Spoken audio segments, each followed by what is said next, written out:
di channel YouTube Pengadilan Agama Tenggarong. Kali ini kita di sesi podcast talk, dan kebetulan alhamdulillah kita kedatangan sosok yang sangat mulia. Kita kedatangan Ketua Pengadilan Tinggi Agama Samarinda, kepada Bapak Helmi Nizami. Assalamualaikum Bapak. Waalaikumsalam warahmatullahi wabarakatuh. Mungkin bisa diperkenalkan diri dulu Pak kepada teman-teman. Saya Haji Helmi Nizami Saimaha, Ketua Pengadilan Tinggi Agama Samarinda. Sudah menjabat beberapa bulan dan ini merupakan amanah yang saya harus respon, harus saya jawab dengan apa? Dengan kinerja menjawabnya. Luar biasa. Yang mulia, mungkin ini sudah lebih dari satu kali dan dulu pernah menjabat juga di Pengadilan Agama Tenggarong, Pak. Iya.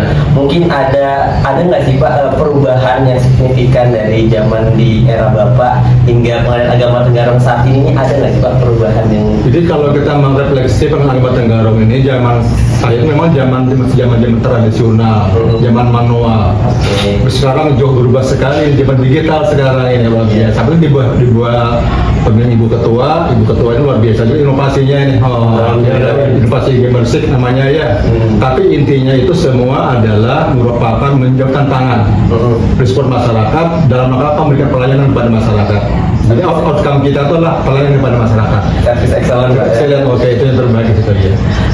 Bagaimana Pak pendapatnya mungkin dari pelayanan di ruang PTSP kami, testimoni dari yang mulia ini ada nggak Pak? Begitu saya masuk memang sudah direspon, mulai pintu satpam dan merespon, pagarnya di sini. Itu pelayanan ya toh. Pintu juga sudah dibukakan, kemudian ada ruang pelayanannya dihantarkan ke ruang pelayanan. Itu semua merespon adalah respon pelayanan ya. Jadi oleh karena itu juga berlaku bagi masyarakat pencari keadilan. Siapapun yang datang berikan layanan yang paling baik, apa keluhan mereka direspon dengan cepat. Ya. Oke. Nah, jadi kita kalau bisa itu apa yang masyarakat butuhkan kita bisa ngasih lebih Pak ya. Lebih ya. Oke. Kita ini banyak Pak ya inovasi-inovasi baru, seperti misalkan di momen-momen seperti ini salah satunya kita sedikit memberitahu inovasi di Pengadilan Agama Tenggarong Pak. Tadi ada gemersik Bapak cantumkan, itu kan bagaimana kita meningkatkan diri agar para pegawai ini mencintai lingkungan pengadilan sendiri. Juga kita ada inovasi terkait ada pengajian kitab juga Pak di hari Seninnya. Menurut Bapak kira-kira ada masukan nggak sih Pak untuk inovasi-inovasi selanjutnya yang kayaknya perlu ditingkatkan di Pengadilan Agama Tenggarong? Jadi memang ada dua hal yang perlu kita respon dengan baik. Yang pertama adalah masalah integritas, masalah moralitas, masalah komitmen bersama itu membangun Pengadilan Agama Tenggarong ini. Itu penting sekali itu. Jadi komitmen itu adalah mulai dari pimpinan sampai dengan bawahan. Bagaimana kita meningkatkan kerja kita di tingkat Tenggarong ini supaya pelayanan lebih baik lagi kepada masyarakat. Itu tetap ada komitmen. Ya. Kemudian yang kedua adanya integritas juga ya, kejujuran ya, komitmen konsekuen antara ucapan, perbuatan dengan hati ya untuk pelayanan itu. Kemudian yang ketiga adalah juga meningkatkan tentang kinerja kita. Kinerja itu mulai penerimaan perkara, pemeriksaan perkara sampai dengan penyelesaian perkara. Itu harus komitmen itu. Jadi itu semua adalah memberikan motivasi kepada kita agar pelayanan lebih baik lagi ke depan. Jadi harus integritas dari awal penerimaan perkara hingga penyerahan produk. Iya, itu lebih bagus. Ini Pak ya, kalau Rifki lihat langsung kan Pengadilan Tinggi Agama Samarinda ini sudah meraih WBBM Pak ya. WBK dan WBBM. Iya. Pengadilan Tinggi Agama Samarinda. Oh sudah. Oh iya. Kalau kita sudah WBK dan WBBM betul. Jadi WBK tahun 2019, WBBM tahun 2021 sudah.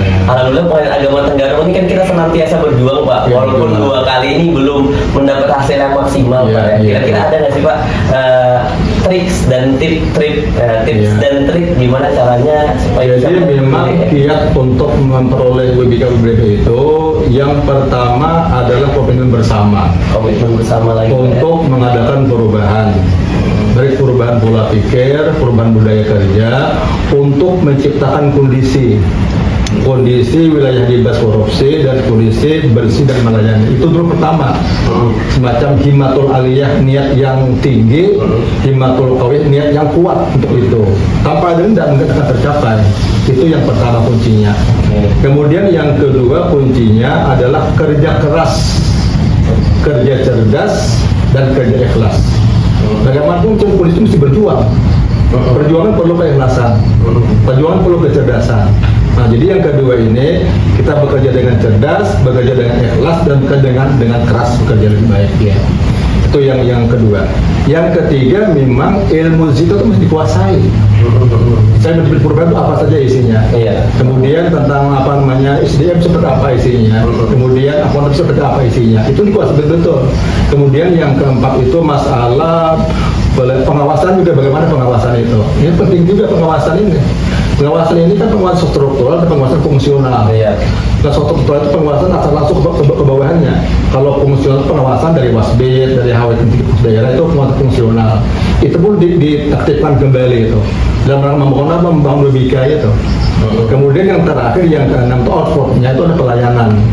Iya. Outcome-nya di situ, kurbisnya di situ, di pelayanan itu. Jadi yang pertama niat yang kuat, niat bersama antara pimpinan dan bawahan untuk membangun integritas itu. Kemudian yang kedua menguasai pengetahuannya.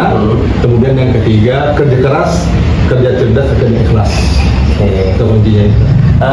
Satu lagi Pak, mungkin Pak bisa kasih closing statement nggak sih Pak, atau motivasi buat para pegawai pengadilan agama Tenggarong ini agar bisa ngikutin kerja cerdas, kerja ikhlas, sama kerja keras dari Pak. Ya. Kira-kira apa Pak? Jadi kata kuncinya itu saya ambil pepatah Arab. Manjada wajada. Siapa yang sungguh-sungguh pasti dapat ya. Ah, jadi kesungguhan ini, kesungguhan ini penting. Komitmen ini penting. Oke. Kuncinya di situ. Oke, jadi mungkin pegawai pengadilan agama Tenggarong yang lihat ini salah satunya mahfuzut itu Pak ya? Hah? Atau pepatah ya dari Arab Ya, tadi ya? Arab ya, Manjada, mahfuzat, mahfuzut Pak ya? manjada, wajada. Manjada, wajada. Baru siapa yang sungguh-sungguh maka sampailah dia ya Pak ya? Sampai ya. Oke. Tapi jangan saya tafsirkan. Jangan manjada wajanda. Jangan itu. Undang-undang kita di pengadilan agama Tenggarong. Itu dapat janda bukan itu. Dapat hasil dia. Oke. Iya Pak, terakhir kali Pak, mungkin kita ini punya moto Pak, namanya juga podcast top Pak ya.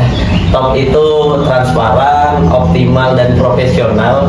Mungkin Bapak bisa ngelihat ke kamera sini, sama-sama ketika Riki bilang pengadilan agama Tenggarong, kita angkat jempolnya dua Pak ya, Oke. top gitu Pak ya. Iya. Oke.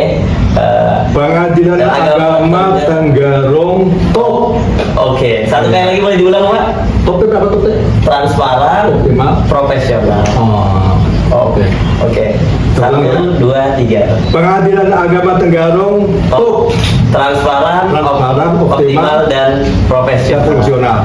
Kami minta doa dan dukungannya Pak ya, biar nanti next kita bisa mengikuti jejak pengadilan tinggi agama Samarinda untuk dalam meraih WBB. Semoga PA Tenggarong tetap kompak, ya, sama-sama bekerja dan bekerja sama untuk mewujudkan PA Tenggarong WBBM wilayah bersih dan melayani.